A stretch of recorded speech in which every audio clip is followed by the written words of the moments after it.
बहुत समय पहले एक घने जंगल के किनारे एक छोटा सा गांव बसा हुआ था। इस गांव के पास एक झील थी, जिसे रहस्यमय झील कहा जाता था। इस झील का पानी इतना साफ था कि उसकी गहराई तक देखा जा सकता था। गांव के लोग इस झील की पवित्रता का सम्मान करते थे और इसे एक दैवीय स्थान मानते थे। बुजुर्गों का कहना था कि झील में एक जलपरी रहती है। वे कहते थे, यह जलपरी केवल उन बच्चों को दिखती है जिनके दिल सच्चे और दयालु होते हैं, लेकिन जो कोई झील के नियम तोड़ने की कोशिश करता है, वह कभी लौटकर नहीं आता। गांव में 4 घनिष्ठ मित्र थे, रीना, रोहन, अंशु और पारुल। वे सभी 10 से 12 साल की उम्र के थे और हमेशा साथ में खेलते, हंसते और नई बातें सीखते थे। हालांकि उनकी आदतें एक दूसरे से थोड़ी अलग थीं। रीना सबसे समझदार और शांत स्वभाव की थी। रोहन निडर और हमेशा नई चुनौतियों को स्वीकार करने वाला था। अंशु बुद्धिमान और रणनीति बनाने में माहिर था। पारुल मस्तीखोर थी, लेकिन उसे दूसरों की मदद करना बहुत अच्छा लगता था। इन चारों ने झील की कहानियों को बहुत बार सुना था। उनके अंदर इस रहस्यमयी झील के बारे में जानने की गहरी जिज्ञासा थी। एक दिन बच्चों ने फैसला किया कि वे झील के रहस्य को सुलझाएंगे। शाम का समय था और सूरज ढलने वाला था। वे सभी झील की ओर चल पड़े। झील के पास पहुंचते ही उन्हें ठंडी हवा का एहसास हुआ। झील के पानी में सूरज की किरणें चमक रही थीं और सब कुछ जादुई लग रहा था। जैसे ही वे झील के पास पहुंचे, अचानक पानी में हलचल हुई। झील के बीच से एक सुंदर जलपरी प्रकट हुई। उसका चेहरा बेहद आकर्षक था और उसकी आंखें चांदनी की तरह चमक रही थीं। उसके लंबे सुनहरे बाल पानी में लहराते हुए लग रहे थे।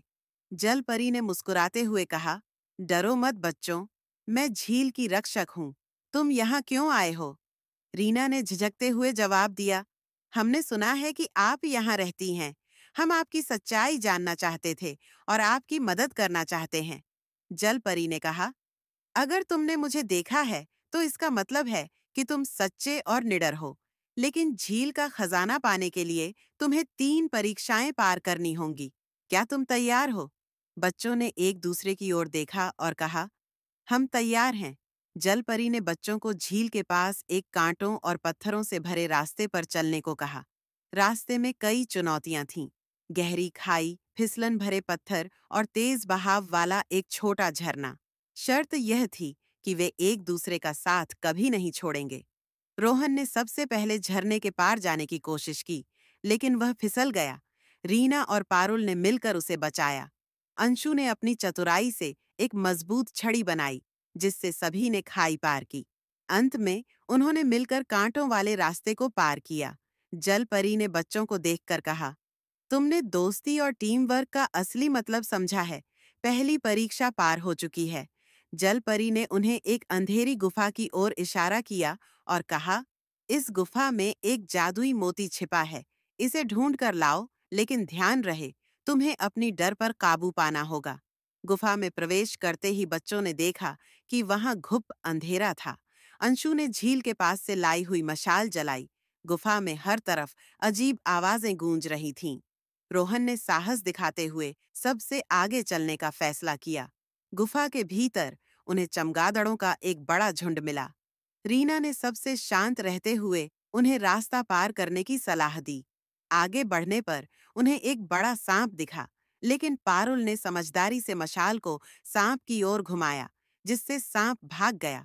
आखिरकार गुफा के बीच में उन्हें एक चमकता हुआ जादुई मोती मिला। जलपरी ने उनकी तीसरी परीक्षा के लिए कहा, अब तुम्हें दिखाना होगा कि तुम्हारा दिल कितना दयालु है। पास के जंगल में एक घायल हिरण है। अगर तुम उसकी मदद करोगे, तो खजाना तुम्हारे लिए प्रकट होगा। बच्चे तुरंत हिरण की तलाश में निकले। उन्होंने देखा कि हिरण घायल था और दर्द में कराह रहा था। रीना ने अपनी स्कार्फ से उसके घावों पर पट्टी बांधी। अंशु ने अपने पास रखा पानी उसे पिलाया। पारुल और रोहन ने पास के पेड़ों से पत्ते और जड़ी बूटियां लाकर उसका इलाज किया। हिरण की आंखों में आभार के आंसू थे। जब बच्चे वापस झील पर लौटे, तो जलपरी बहुत खुश हुई। उसने कहा, तुमने दिखा दिया कि सच्चाई, साहस और दया ही असली खजाने हैं। अब मैं तुम्हें झील का खजाना दिखाती हूँ। झील के बीच से एक सुनहरी रोशनी निकली और एक बड़ा खजाना प्रकट हुआ। उसमें अनगिनत सोने चांदी के सिक्के और रत्न थे।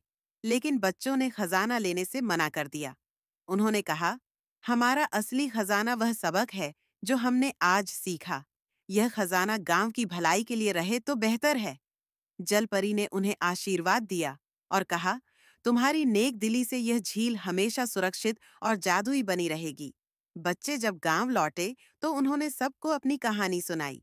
गांव वाले उनकी बहादुरी और दयालुता से बहुत प्रभावित हुए। उस दिन से झील और जलपरी की यह कहानी पूरे गांव में प्रसिद्ध हो गई।